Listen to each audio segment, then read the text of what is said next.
Wanted to share with you something that I added to my classroom this year. So, of course, we're in the age of technology and social media, and how students now put their work out there online on social media for their clients, friends, family, potential coworker, employers to see. So, what I would like to add to my lessons this year is teaching them a little bit about social media, responsible social media, of course, but also to how is it that they can and should, and what are some tools to help them to get their work out there. So, one of the things I will be touching on is the hashtag, how that works, the math behind it, what words to use when they're posting certain pictures. So I started at the beginning of the school year putting this up. So pretty much it's just off to the side, out of the way where I don't have to move it around. It can just come up and stay there the entire week, no big deal. I don't move it, just once a week, or depending on infection control, we were on it 2 weeks. Manicuring will be on it 1 week, pedicuring 1 week, and I'll change it as we go along, whatever chapter we're on, whatever skill we're focusing on or covering, whatever that I know that they're going to take pictures of. That's what the word that will be up here. So right now it's manicures for this week, and we're going to start with color theory. So makeup for freshmen. Everything we do with freshmen is just paper pencil type deal, and then the sophomores, then they get a little bit more hands-on.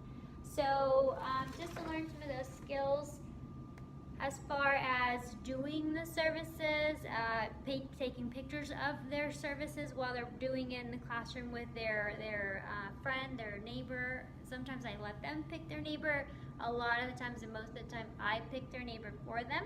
I have their name tags. I switch them up every time. When I pick up the name tags, I pick them up in order, so that next time when I choose from the bottom and the top of the pile of name tags, I give them a different partner, so I don't choose the same partner every time.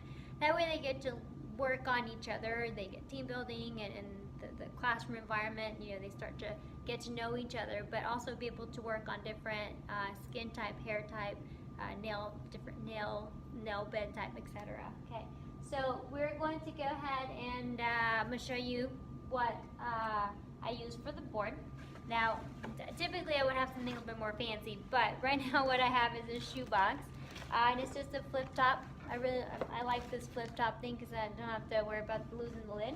But in here I have a baggies. So I have all of my A's and my lowercase a's in here.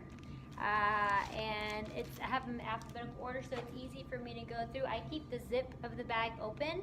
That way it's easy for me to pull in and pull out. So on Friday, before I leave, or early Monday morning, I'll go ahead and change it up.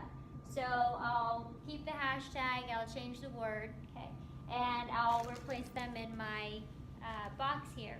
Now with these words, I did get them from Lakeshore Learning. If you sign up, you get coupons all the time, 20–40% off, it's great deals. And I also have the peel and stick magnet dots. They're really neat little dots. All you have to do is, it's a little magnet, and you peel the little sticky off of it. And once you peel the sticky, then you just put it on the back of your letter. Say, this one already has two, but I'll add it on here. Some of the paper that is a little bit heavier does take more magnets. So once your magnet is there, sometimes the paper also is bent this direction, and it will not adhere to the magnet wall. Here at our school at CTHS, we have a layer of magnet underneath the layer of dry erase board. Well, it's not a board, it's the entire wall, floor, ceiling. But so that's why we can use the magnet. But we have to bend the letters backwards so the magnet adheres. So once it's up there, then the magnet sticks, and then you can put and write in whatever words you want to put up on your board. It's really neat. It's something extra, not something necessary, but it's just something fun, because when the students come in, they know that they're going to find a new word up here, and every time I say, okay guys, pull your phones out, if they're not already out, pull your phone out, go ahead and take a picture of your manicure setup. so that when you get to do a manicure, this is what the manicure setup should look like. Okay, so guys, go ahead and take a picture of your before, during, and after of your makeup look, or before, during, after your hair, your before and after of your makeover, whatever it is that you're teaching, your highlight, your haircut, your anything. Yeah, it could be just a design on a piece of paper. It doesn't matter what grade level you teach.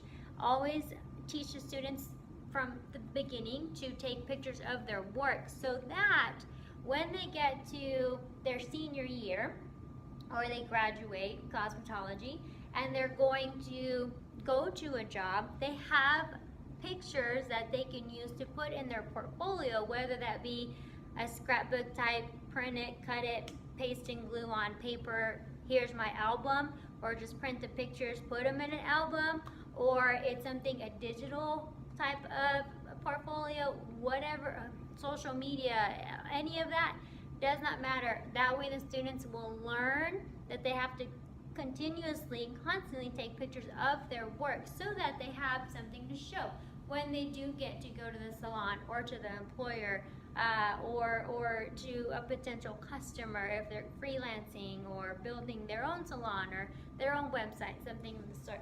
So I have this up here and I say, okay guys, this week we're working on manicuring, this week we're working on makeup, or whatever it is, that whatever subject topic we're on. I'll go ahead and put that up there, and then I say go ahead and take the picture, and I say don't forget hashtag manicure, and then the mini lesson within each time I say it, maybe not each, maybe every other, but beginning for sure, later on you just say it and they know it when they learn it, but is the hashtag. And especially on Instagram, but they're huge on Instagram. Whenever you're putting a picture, you want to add your hashtag. That way it will call up, when someone's looking for it, it'll bring up the picture. So just mini lesson on that. Nothing fancy. You don't have to, there's some letters that already come in the magnet. I really like this one because it's glittery. And it's already came pre-cut, because you know when you punch them out of the rectangle piece of paper, they sometimes get messed up.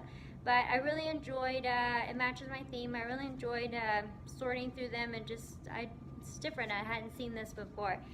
So anyway, so that's what I have for this school year, something to add, definitely to help them and to teach them with social media.